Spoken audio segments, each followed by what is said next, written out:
to Rock and Metal Invasion. My name is Steve. Coming up on the show today, I'm doing debut album World Cup. So some of the best hard rock / heavy metal debut albums of all time going head to head in a tournament to crown the greatest debut album in hard rock or heavy metal. So I've chosen 8 albums and I've created a tournament for these 8 albums. And you can see there's some great matchups here. First up, we've got Van Halen versus Motley Crue. So the debut Van Halen versus the debut Motley Crue. Next up, we've got White Lion, Fight to Survive, going up against the debut Wasp album, self-titled. Followed by Ozzy Osbourne, Blizzard of Oz, versus Dio and Holy Diver. That's a big matchup. And then finally, Faster Pussycat versus LA Guns. Alright, so some great matchups there. As you can see, all those albums are fairly well-known albums. Some more well-known than others, but of course that well-known doesn't necessarily mean it's better, or how well-known it is isn't going to necessarily make it a better album. Now, I realise that this is going to be my choice. Everyone's going to have their own different opinion. I did actually post my tournament on Instagram and on Facebook prior to doing this video just to gauge a bit of some other people's opinions, and that's been really interesting to read. Probably, I'd say so far at the moment, from what other people have put in, the favourites are Ozzy Osbourne, Van Halen, Motley Crue, and I think Wasp also got a little bit of love there, but definitely Van Halen, Motley Crue, and Dio were probably and Ozzy. I don't know if I mentioned that. Ozzy, definitely. So there's probably 4 or 5 there that were all mentioned. It doesn't mean though that because this is my judgment that any of those other 3 couldn't win it as well. So let's get into it. So the first, I've tried to match these up so that they're interesting matchups and they're maybe albums that have something in common. So I've made it quite hard for myself to decide on a winner for each each matchup. Now also too, just before we go to the first one, I did make a criteria that in order to enter the debut album World Cup, you had to have at least 4 studio albums. So in other words, if you released had a fantastic debut album, but that was your only album, then unfortunately you are not eligible for the competition. So all of these bands that are in the debut album World Cup have at least 4 studio albums. Which you might be wondering, well, where's Guns N' Roses? So that's kind of why I haven't included Guns N' Roses. Now, you could argue they have got 4. The Spaghetti Incident. You could say that even though it's a covers album, but I'm not going to count that. And then Use the Illusion, there were 2 albums. Again, I'm going to say that's just 1 album. Also, I think, like for me, I'm such a fan of that album that it might be a little bit too predictable about who was going to win, at least from my point of view, from my thinking. I'm just thinking, I don't know. I mean, I haven't absolutely decided that if Guns N' Roses' Appetite for Destruction was in it, that would be the winner, but I have a feeling it would. So I thought, let's just leave that one out. So if you're wondering why that one's not in there, that's why. Also, you could argue as well that Guns N' Roses had a EP, like a mini album before Appetite for Destruction. So perhaps as well that that means they can't qualify as well. So that's another reason also. Okay, so there we go, Justified. And hey, I know that there's probably other great debut albums as well that I have not included. I'm actually thinking of doing a part 2, so doing another debut album World Cup with 8 different albums. I've already got them lined up. I know that there's other ones that maybe are better or would compete with some of these albums I've selected here. So don't worry, that's probably coming up. And then maybe we'll have the winner of that go up against the winner of this one. Alright, so let's get into it. First up, this is a real tough one. Like I said, I'm making it tough for myself here. We've got the debut from Van Halen, a classic debut album, versus the debut from Motley Crue, Too Fast for Love. Really tough choice, this one for me. Now, Motley Crue course, are very influential in regards to hard rock and heavy metal. Definitely the hair metal bands, very influential. But so, of course, are Van Halen. In fact, you could argue Van Halen and Motley Crue are the two most influential bands as far as hair metal is concerned. Now, when this came out, in 1978, I'm pretty sure, this Van Halen album. It's unbelievable because I can just imagine, I've said this before on my show, if in 1978 you put this on, you'd be thinking, what is this? Because there was nothing that I know of that sounded like that at the time. Maybe there's a few other albums that were, pretty good, pretty heavy, rock pretty hard, had a nice guitar tone, but not like this. And obviously for me, not getting into hard rock or heavy metal until 1986, I had to go back and discover this album, and it wasn't the first Van Halen album I checked out. I think I checked out a number of different Van Halen albums before finally getting to this one. I think part of my thinking was, it's from the 70s, it might sound a bit dated. Although at the same time too, I'd read that Montrose, the debut Montrose album, and this album were two of the greatest debut albums of all time. So I thought, well, it must be pretty good then, but it was much better than I actually expected it to be when I did finally get around to hearing it. So definitely one of my favourite Van Halen albums. I'll probably end up doing a Van Halen ranking at some point, but definitely it would be one of my favourite albums. So many great songs on this, of course. I mean, Running with the Devil, what a way to start the album. You've got Eruption, which is a legendary guitar solo. Ain't Talking About Love, Jamie's Crying, so many good songs. A cover of the Kinks, You Really Got Me, which, the original's good, but they just take it to a new level and really made that song, in a way, their own, I think. It fits really nicely on this album. So, I tell you, this is a tough one because this album, again, got into Motley Crue, around 86, 87, probably around the Girls, Girls, Girls album. And it wasn't the first album from Motley Crue that I heard. I heard Theatre of Pain, and I heard Girls, Girls, Girls, and went back and got Shout at the Devil. And then eventually, I think I even heard Dr. Feelgood before I eventually got around to getting this one, because I thought, this came out, 82? It might sound a bit dated. But it does sound a lot different.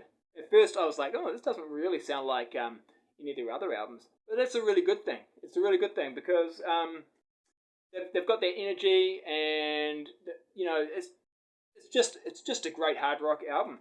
And again, so many good songs on this one. I mean, the way it kicks off with Live Wire, fantastic start. It's a little bit bubblegum kind of glam rock, I suppose, at times, but I don't mind it. It's still heavy enough.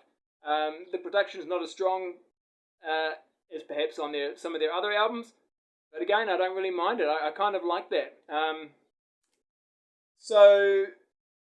Piece of Your Actions, that's another great song that starts off side 2. I really like Starry Eyes. There's something about that song I really like. For me, this is consistently, as an overall album, it's better than Van Halen because I pretty much like all the songs. Well, on this one, there's some songs, just okay for me. However, I'm going to go with Van Halen because the great songs are just truly great. They're awesome. And although there's some really good ones on this one, like I mentioned, the songs I mentioned, the really good ones on this one beat those good ones on this one. And they were first as well. So they probably influenced these guys. They did it first. So I'm going to go with Van Halen. So Van Halen win the first round. But it was tight. It was close. It's a great matchup. Right, so Van Halen is through to the next round. Who will they face in the next round? Well, initially, on my tournament brackets, I actually had Quiet Riot versus Wasp. I thought that was a pretty good matchup. I'm a huge Wasp fan, so whoever was going to try and take these guys on for the debut album title, they were going to have to be good. It was going to have to be a good album. And of course, this album I think went number 2 on the charts, almost to number 1, just behind Michael Jackson. I think that was the story. Had a big hit. But it's also a really good album. And again, talking about influencing hair metal, this was the one. This, in some ways, this along with Twisted Sister, Stay Hungry. That was one of the first albums that, heavy metal albums that crossed over into the mainstream, and of course really kicked off the hair metal explosion. Um, yeah, of course they had a big hit with "Come On Feel the Noise," but for me that's not one of the better songs. Mental Health, that is a killer song. Anyway, I'm going on about this album, but it's not actually in the tournament because I had to disqualify it.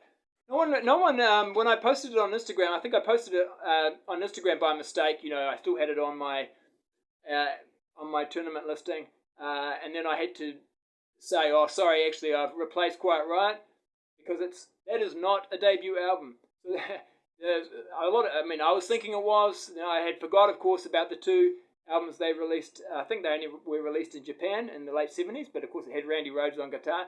You can't just forget about that.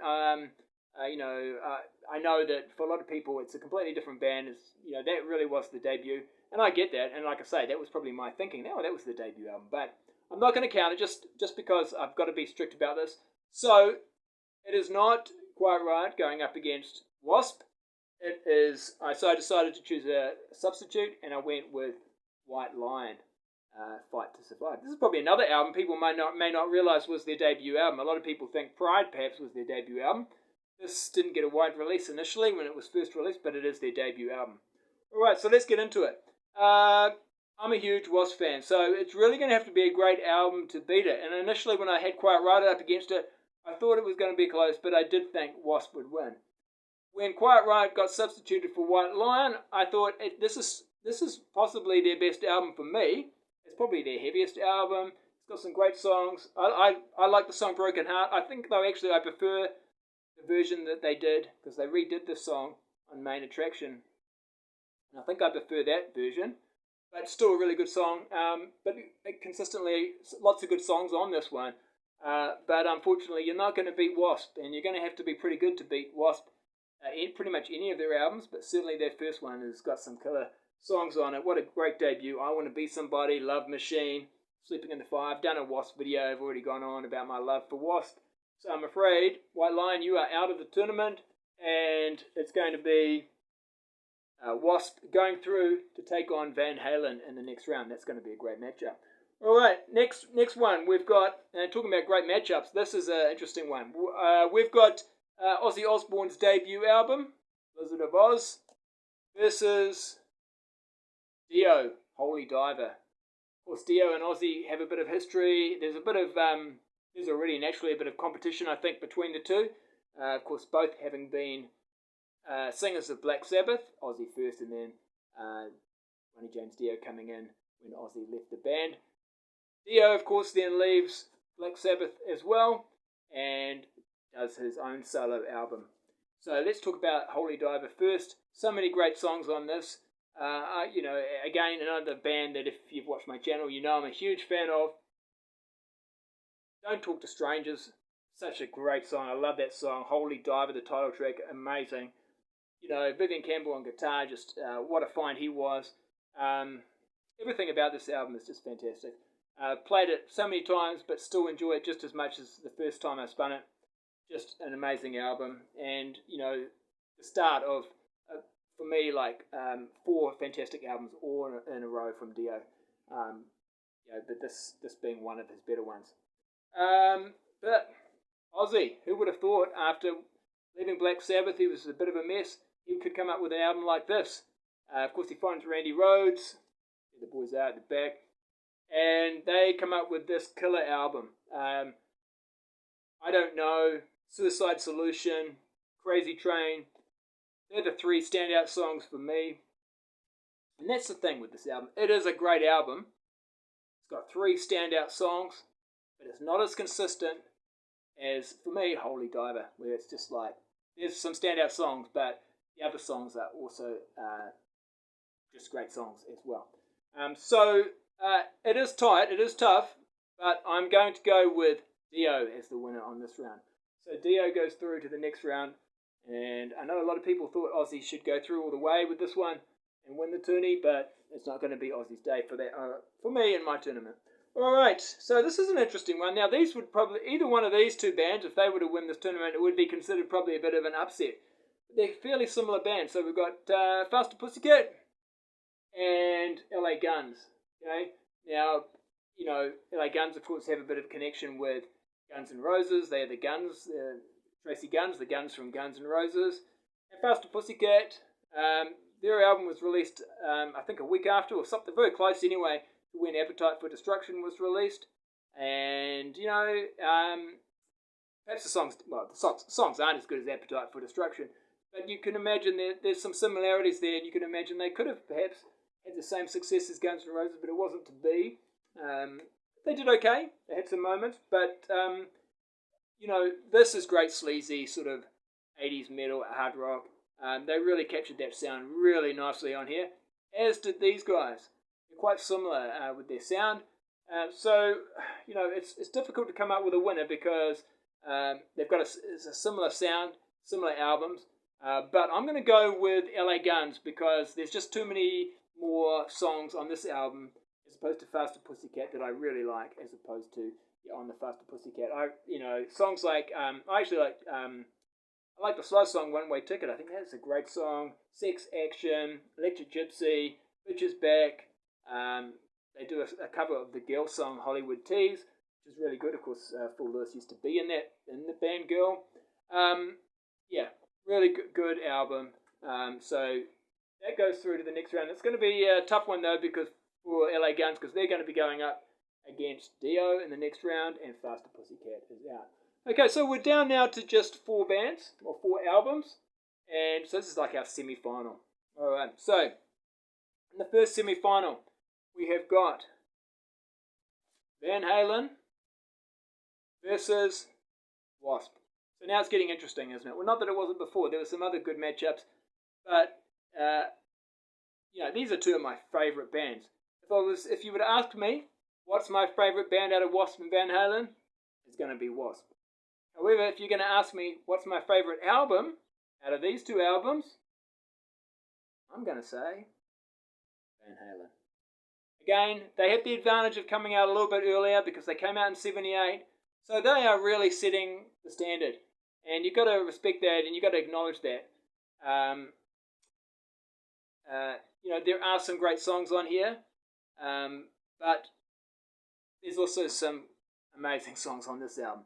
So the amazing songs on this album just beat out the amazing songs on this album. So I am a huge Wasp fan. If it was a different Wasp album, it might be a different story. In fact, I think it would be. Remember, we can only use debut albums. So see you later, Wasp. And Van Halen, you're going through to the final. Who are you going to take on? Well, I think this is probably a no-brainer. As much as I like LA Guns, it's pretty hard to beat Dio. Holy Diver. So much about this album is awesome. Even the cover art's amazing. So, great album, LA Guns, but you're not going to beat Dio, and I think they'd understand and sort of acknowledge that that's totally fine. It's hard to beat that album. Alright, but now we've got the big matchup, the big final. Here we go. Van Halen, the debut album, the legendary debut album, where they just put it all together with great guitar players, with a great guitar player, great vocalist, great band. The songs are all there. They're ahead of its time in a lot of ways. A number of these songs, people hadn't heard a guitar tone like that before. The showmanship of David Lee Roth versus Ronnie James Dio. He's been on the scene for a while, but now he's really putting it together in his own band. He's got such amazing vocals. He's found Vivian Campbell, who's this incredible guitar player. They've put together a good band as well. They've got the songs, and they've come out with this amazing album, Holy Diver.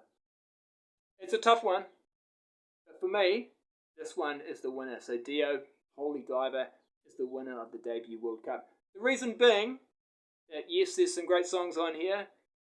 There's some great songs on this one as well. But again, it's that consistency. I can play this whole album and just enjoy every song. This one, I can play this album and really enjoy most of the songs, but some of the songs are a little bit forgettable for me. So, and yes, they did come first, but as far as quality is concerned, this one for me, I got more enjoyment out of, and it's the better album. So, there we go. Dio, Holy Diver, is the winner of the debut album World Cup. Alright, and like I said too, that's just my opinion. Hope you enjoyed that. It's been really fun seeing other people's opinions. Feel free to leave your own opinion. The way I did it with brackets and everything, it meant, some albums went through like LA Guns going through to the semi-final. If LA Guns had been up against Motley Crue or Ozzy Osbourne perhaps in the first round, that wouldn't have happened. But there were some tight matchups on that first round. Motley Crue that debut album is amazing. So, a bit tough. It gets eliminated in the first round, but that's because, of course, it's going up against such a strong album.